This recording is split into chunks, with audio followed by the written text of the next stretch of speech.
Estamos começando mais um programa A Polêmica, aqui pelo canal 25 da Via Cabo TV, Terceira Via TV. E hoje estaremos fazendo um programa conjunto com os advogados José Paes e Kleber Tinoco. Os assuntos tratados hoje serão norteados acerca dos royalties do petróleo, licitações, comparativos de gastos públicos, dentre outros temas, e também o observatório que está sendo reativado no município de Campos dos Goytacazes para ajudar ao governo municipal a abrir outros olhares no que concerne a administração pública. Então nós teremos com certeza um programa bem agradável e eu espero que todos os telespectadores se interajam no programa, lembrando que a partir de hoje nós já temos um e-mail de contato direto com o programa apolemica@gmail.com, programa@gmail.com. Queria primeiro agradecer a presença do Zé Paes e também do Kleber. Zé. Kleber, Cláudio, primeiro obrigado pelo convite, é uma honra estar aqui no canal Terceira Via, um canal novo, super bem estruturado, então é um prazer estar aqui para poder discutir alguns temas polêmicos aí da nossa cidade, né? Kleber. Da mesma forma, eu fico honrado pelo convite e nós vamos realmente debater aqui assuntos de muito interesse, né? E acho que vai ser proveitoso. Pois é, a primeira questão que eu gostaria de deixar claro aqui para o nosso debate é referente à questão dos royalties do petróleo. Nós estamos aí vivendo um momento, não há como dizer que não é um momento de apreensão. Neste momento que o programa está sendo gravado, a presidente Dilma Rousseff já homologou a lei dos royalties, onde vários vetos foram tombados no Congresso Nacional, e agora só cabe aos estados produtores o recurso ao Supremo Tribunal Federal para que isso possa ou não ser revisto.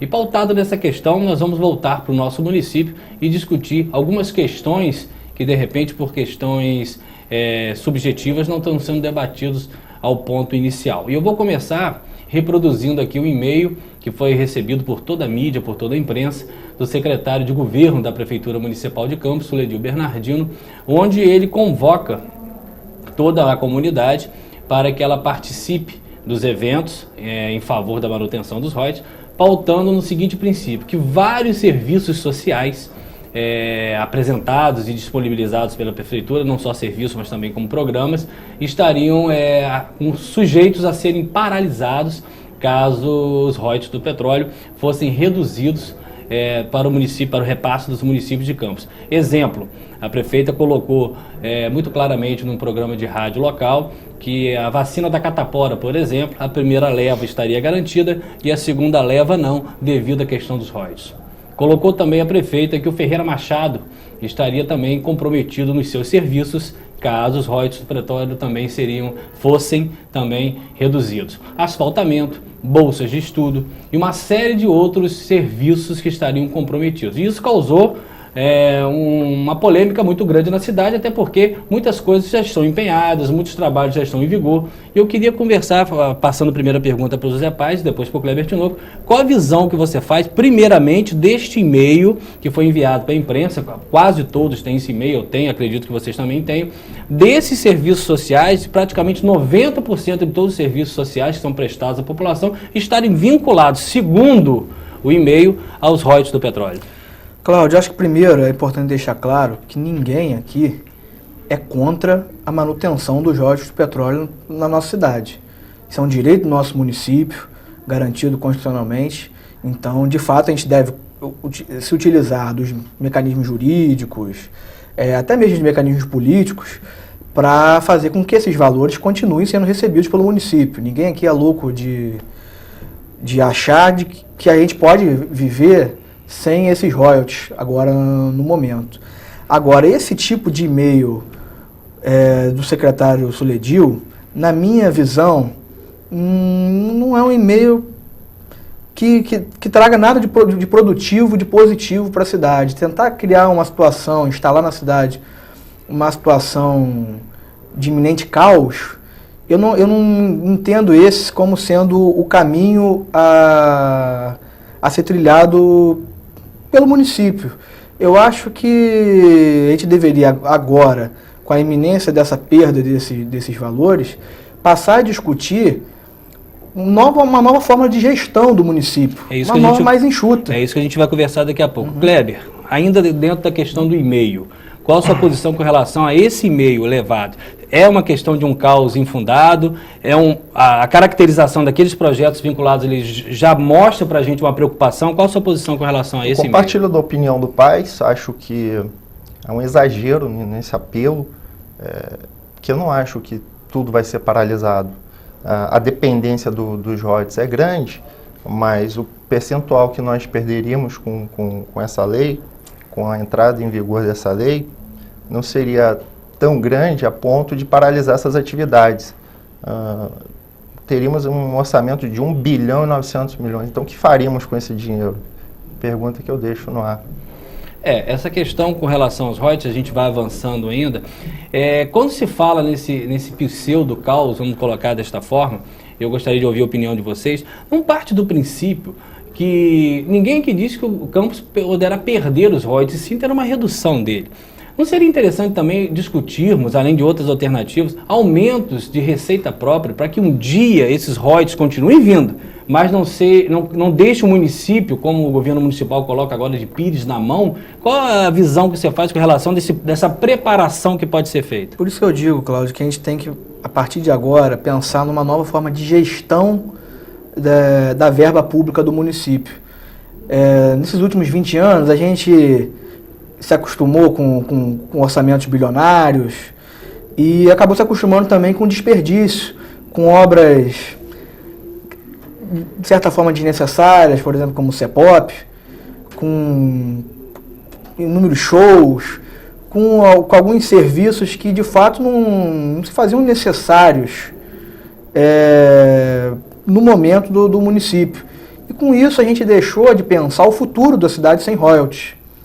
Então já passou da hora, na verdade, da gente abrir um diálogo. E aí, quando eu digo abrir um diálogo, a prefeitura, as entidades representativas de classe, a sociedade como um todo, de novas formas de gestão, de buscar outras fontes de receita que não os royalties, de refazer, de repente, a estrutura administrativa do município. Será que a gente precisa dessa quantidade enorme de cargos em comissão que a prefeitura hoje dispõe? Então, você tocou em um ponto que aí eu vou usar um próprio postagem do Kleber Tinoco no seu blog, o Campus em Debate, onde ele faz o seguinte: sem os royalties, a prefeitura de Campos perde a capacidade de manter 1.000 cargos em comissão, servidores não concursados que ocupam cargos de livre nomeação e exoneração, de manter 25 vereadores, no máximo permitido pela lei, né? E ainda fala de uma série de outras questões, como conduzir obras faraônicas, o CEPOP, Beira-Valão, e de realizar espetáculos milionários com estruturas também milionárias. É lógico que ali tem o toque, né, da licença poética do próprio, de quem está escrevendo, mas não deixa de ser uma posição a ser colocada. Kleber, aproveitando a questão de a gente buscar novas fontes, mas colocando também essas questões que você considera como gastos desnecessários. Qual a ótica que você faz para a gente poder discutir de uma nova visão, sem ser uma visão assistencialista, essa questão dos royalties? Eu penso que o futuro de Campos deve se basear no incremento da receita própria, na manutenção dos royalties. Acho que é uma receita importante ainda, mas precisamos diminuir essa dependência, né, dos royalties e, sobretudo, melhorar a eficiência do gasto público, fazer mais com menos. Não existe essa preocupação, essa política em Campos. Por exemplo, nós não temos o pregão eletrônico, um instrumento, uma modalidade licitatória que permite que a União não tenha um pregão eletrônico. Me parece que no governo Mocaibe ele chegou a ser praticado, utilizado, mas depois foi abandonado. Mas é uma ferramenta fantástica, que proporciona uma economia enorme para os entes, para Estado, para a administração pública em geral. E eu acho que o que falta é isso. A gente está preocupado muito em arrecadar, mas com a eficiência do gasto, em fazer mais com menos. De repente, se nós tivéssemos essa preocupação agora, o impacto dessa perda não seria tão grande. Eu até coloquei também, ainda dentro do assunto, tive a oportunidade de fazer um artigo aqui para o Terceira Via, o jornal Terceira Via, que é vinculado ao grupo Terceira Via TV, com relação a muitas coisas que já existiam antes dos royalties, principalmente em questões de obra, Palácio da Cultura, Ferreira Machado, Sandu, Teatro Trianon, já existiam escolas públicas, já existia uma série de serviços, o carnaval, inclusive, sempre existiu, que não tinham royalties. Essa questão também referente aos cinturões de pobreza, os programas sociais. A minha opinião é uma, e vocês ficam à vontade para discordar. São programas que devem ser oxigenados das pessoas que usufruem dele, para que depois elas saiam e outras que precisem entrem. Essa pseudo-eternização dessas pessoas dentro desses programas sociais não é um dos motivos para que o discurso do caos tente ser distribuído por toda a sociedade? Com certeza, Cláudio.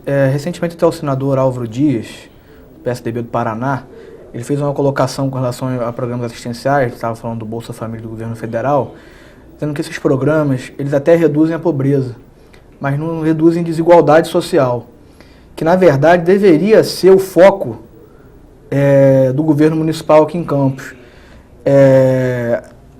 Ninguém aqui é contra a esses programas, cheque cidadão, algo do tipo. No momento eles são necessários, porque de fato há uma bolsa de pobreza muito grande no município e essas pessoas não podem aguardar todo um processo de transição de economia, de estrutural do município para viverem. Elas precisam desse dinheiro de forma imediata. Mas o que, na minha visão, falta a Campos, de fato, é esse pensar à frente. É pensar em como, na verdade, reduzir esse tipo de programa ao invés de aumentar, como foi proposto durante a campanha política. Foi uma das propostas, inclusive, da prefeita aumentar o cheque cidadão. E você tocou num ponto importante. Se você observar todos os quesitos do e-mail do secretário de governo, a gente fica preocupado de achar que o programa de governo da prefeita, candidatura à reeleição, foi todo pautado nos royalties. Kleber, isso também não é uma temeridade? Acho que sim, é um risco, né, que se assume. Eu não acho que a dependência dos royalties seja tão grande assim, a ponto de criar uma celeuma tão grande. Por que você acha que não? Porque você pode otimizar o gasto público, você pode utilizar ferramentas, aumentar a concorrência numa licitação, proporciona uma economia muito grande. Se você fazia 2 casas com uma modalidade licitatória ou criando critérios que talvez restringisse a competição, se você ampliasse essa competição, você poderia fazer 4 casas com o mesmo dinheiro. É disso que eu trato. Eu estava colocando também na semana passada, eu recebi um e-mail de uma senhora, hoje já é uma senhora, mas antes ela se valeu no governo Sarney, do kit leite. E ela falou que usou aquele programa social por muito tempo, devido à sua questão econômica, mas depois ela estudou e hoje ela é uma professora do Estado e não precisa mais. Essa é a colocação que eu queria ver de vocês também. Esse descanso, essa bengala também do programa social não acomoda a sociedade e faz com que ela fique vinculada a determinados poderes públicos. Não estamos nos referindo só ao governo, Prefeitura de Campos. Qualquer governo municipal que trabalhe com os programas que são necessários, mas há essa linha também de acomodação. Qual a visão de vocês? Eu acho, Cláudio, na verdade falta esse pensar na frente. A população, na minha visão, não tem nem culpa disso, porque quem não quer receber R$50, 100, 200, 300 reais para facilitar a renda mensal? A renda e facilitar aí a vida da pessoa. O governo que tem que ter esse tipo de preocupação, de, por um lado, garantir esse recurso e, por outro lado, criar mecanismos para que essa pessoa possa se desenvolver. A gente hoje tem aí o Porto do Açu na iminência de começar as operações, talvez no final do ano, no início do próximo, e a gente não viu, por exemplo, ao longo desses 4 anos do último governo, projetos para incluir o campista menos favorecido dentro desse projeto. Que não é um projeto só de São João da Barra, lógico, é um projeto da região. Então, essas pessoas deveriam estar sendo, há muito tempo, já capacitadas para poderem trabalhar num projeto grandioso como esse. E a gente vê alguns projetos, a Secretaria de Trabalho faz alguns projetos nesse sentido, a Fundação da Infância e Juventude também tem alguns projetos, mas com a verba que a gente tem, aí eu acho que é uma questão que a gente tem que faz, mas poderia fazer muito mais. Com o dinheiro que a gente tem hoje, poderia ser feito muito mais coisa do que está sendo feito. Então, talvez não seja uma questão de desperdício, mas é uma questão de falta de eficiência no gasto público. Poderia haver uma melhor aplicação. É por aí, Kleber? O exaurimento do petróleo é fato, vai ocorrer um dia. E consequentemente, nós não teremos mais royalties. Sem contar que a fragilidade no ordenamento jurídico, a qualquer tempo, essas regras podem ser alteradas. Não só para suprimir os royalties, mas para reduzir. E essa redução vai nos pegar de calça riada, porque não estamos preparados para conduzir a cidade, o município, diante de uma dependência tão grande, porque a sociedade não está sendo preparada para isso. Cria-se uma dependência em torno dos royalties, mas as pessoas hoje não conseguem pensar. Existe uma política ainda municipal de profissionalizar jovens e tal, mas eu acho que ainda é muito tímida. Acho que precisa ter mais impacto, tem que ser um negócio mais sério. Ok. Estamos conversando aqui com os advogados José Paes e Cleber Tinoco. Nós vamos ao intervalo, daqui a pouco a gente volta.